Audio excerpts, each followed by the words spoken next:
যুক্তরাষ্ট্রের বিপক্ষে বিশ্বকাপের মঞ্চে হারের ক্ষত এখনও শুকায়নি পাকিস্তানের। সেই আঘাতটা আবারও হানতে চায় আমেরিকা। আরও একবার পাকিস্তান বধে দৃঢ় প্রত্যয় যুক্তরাষ্ট্রের পেস বোলার আলী খান। খুব সম্প্রতি তিনি স্থানীয় এক সংবাদ মাধ্যমকে সাক্ষাৎকার দিয়েছেন। সেখানেই এই মনোভাব প্রকাশ করেছেন পাক বংশোদ্ভূত এই মার্কিন পেসার। সম্প্রতি সাঙ্গ হওয়া টি-20 বিশ্বকাপ মার্কিন যুক্তরাষ্ট্রের জন্য ছিল অর্জনে পরিপূর্ণ। সেখানে তারা গ্রুপ পর্বে হারান পাকিস্তানের মতো পরাশক্তিকে, তাও সুপার ওভারে। প্রতিযোগিতাপূর্ণ এ ম্যাচের ব্যাপারে আলী খান বলেন, তাদের প্রতি সম্মান রেখেই বলছি, আমরা তাদেরকে হারানোর যোগ্য। আমার বিশ্বাস আমরা একটি ভালো দল।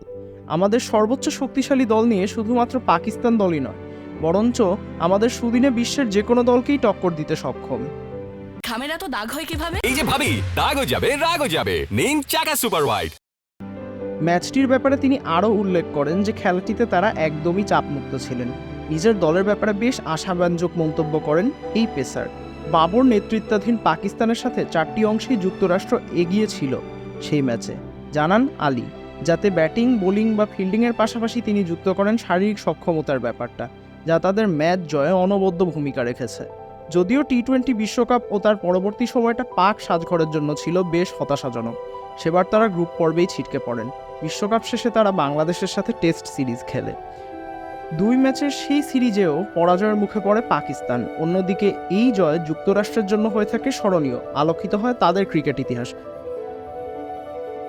ইসমাম সরোয়ার্দী, খেলা 71।